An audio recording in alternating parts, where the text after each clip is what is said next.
மீண்டும் ஐயா உங்களுடன் செவிச்செல்வம் இணையதளத்தினூடாக இணைவதில் மற்ற மகிழ்ச்சி. வணக்கம் ஐயா. வணக்கம். எங்களுடைய மீண்டும் ஒரு ஐயப்பாடுகளுக்காக உங்களிடம் நாங்கள் வந்திருக்கின்றோம். அதாவது சங்கமருவிய காலத்தில் ஆரியர் வருகையோடு எங்களுடைய இந்து சமயத்தில் ஆரிய கடவுள்கள் உட்புகுத்தப்பட்டதாக கூறப்படுகின்றன. அப்படியாயின் சங்க காலத்தில் எங்களுடைய ஆதி தமிழர்கள் எந்த கடவுள்களை வழங்கப்பட்டார்கள், இந்து சமயத்தில் எந்த கடவுள்களை ஆதி தமிழர்கள் பின்பற்றினார்கள்? ஆதி தமிழனுடைய சமயம் எது என்ற உங்களுடைய அந்த கேள்விக்கு உண்மையில் நான் பதில் சொல்லக்கூடாது என்று நினைக்கிறேன். அதற்கான காரணம் இருக்கிறது. ஏனென்றால் அதை முதலிலே விளக்கமாக உங்களுக்கு சொல்லிவிடுகிறேன்.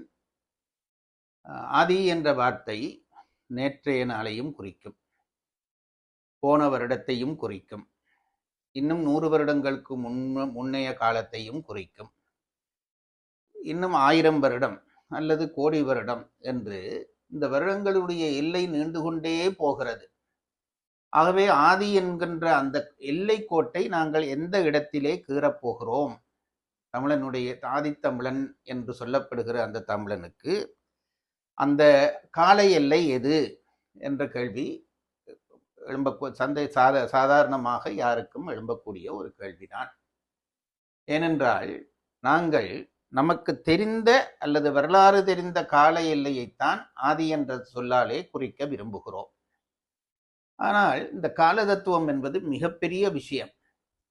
இன்றைக்கு டைனோசர் என்கின்ற ஒரு மிருகம் இறந்தது 40,000 கோடி ஆண்டுகளுக்கு முன்பு இருந்ததாக சொல்கிறார்கள்.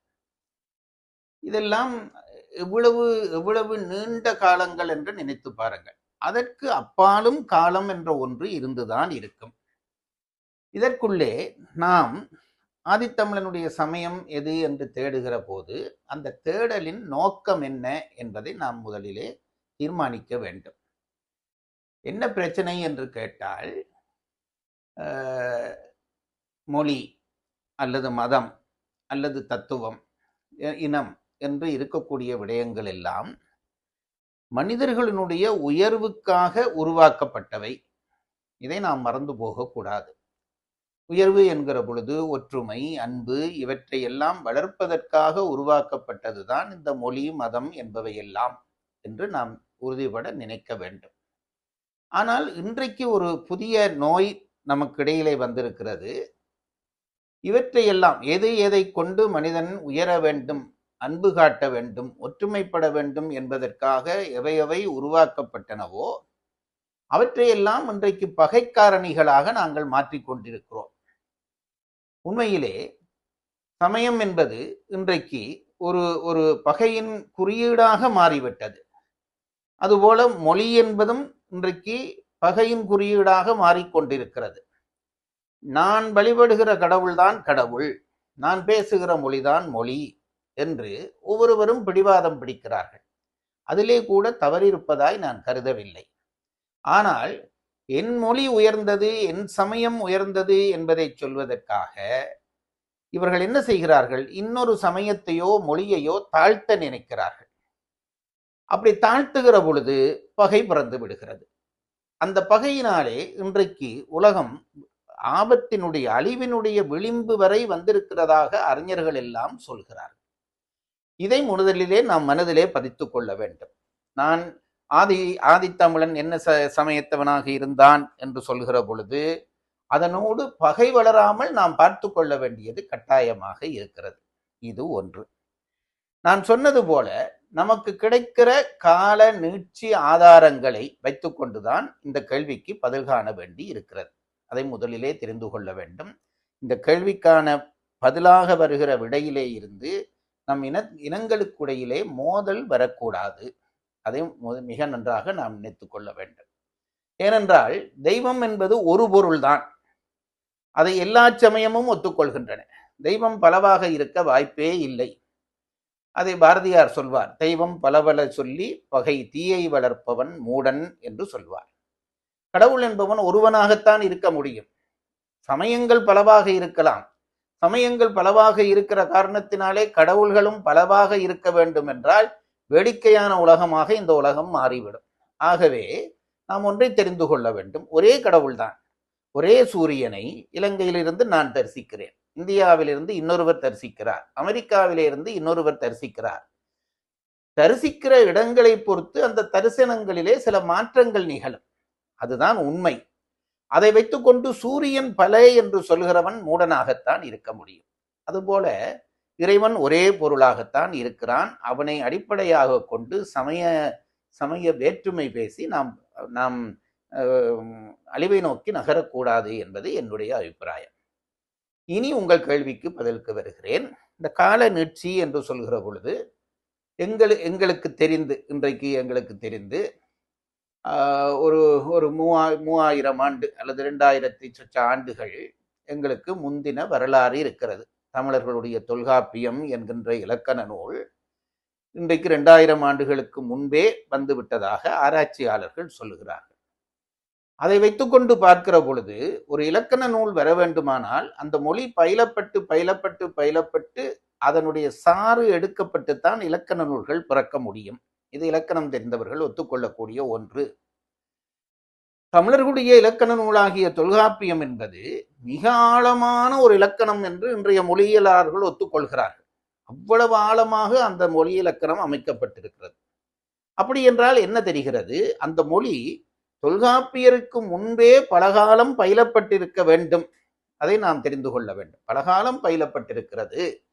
அப்படி கணிக்கிற பொழுது 1ஆம் நூற்றாண்டுக்கு முன்பே, அதற்கு இன்றைக்கு 2000 ஆண்டுகளுக்கு முன்பே ஒரு 5000 ஆண்டுகளுக்கு முன்பாவது தமிழ் பயிற்சியிலே இருந்திருக்க வேண்டும்.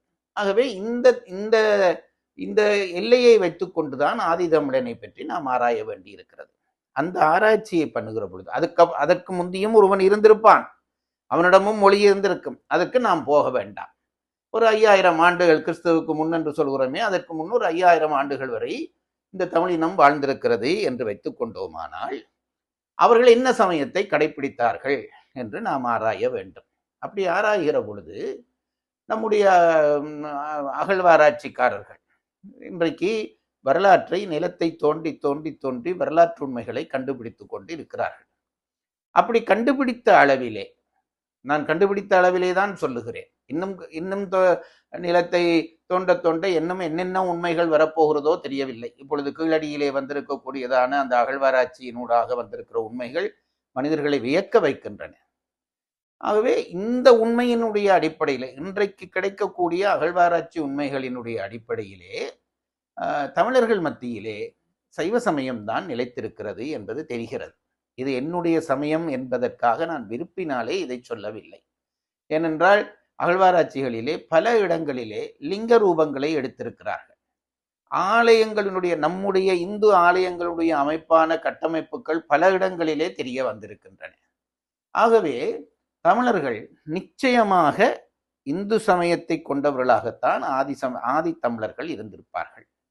இது மற்றைய தமிழர்களை, மற்றைய சமயத்தவர்களை நான் குறைத்து மதிப்பிட்டு சொல்லவில்லை. ஏனென்றால் கிறிஸ்தவ மதமாகட்டும், இஸ்லாமிய மதமாகட்டும், இன்றைக்கு உலகளாவி பலம்பொருந்தி இருக்கிற அந்த மதங்கள் பிற்காலத்திலே தான் நம்முடைய தமிழ்நாட்டுக்கு வந்து சேருகின்றன.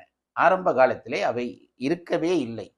வேறு வேறு சமயங்கள் இருந்தன, அவையெல்லாம் இல்லாமல் போய்விட்டன. ஓரிரு சமயங்கள் நலிந்து போய் இருக்கின்றன. இதையெல்லாம் இன்றைய யதார்த்த நிலை. இந்த அடிப்படையிலே பார்க்கிற பொழுது அகழ்வாராய்ச்சியிலே கிடைக்கிற சிலைகளாகட்டும், ஆலய அமைப்புகளாகட்டும் நம்முடைய சைவ சமயத்தை கொண்டதாகத்தான் இருக்கிறது. ஆகவே ஊக அடிப்படையிலே நாம் ஆதித்தமிழனுடைய சமயம் சைவ சமயமாகத்தான் இருக்க வேண்டும் என்று எடுத்துக்கொள்ளலாம்.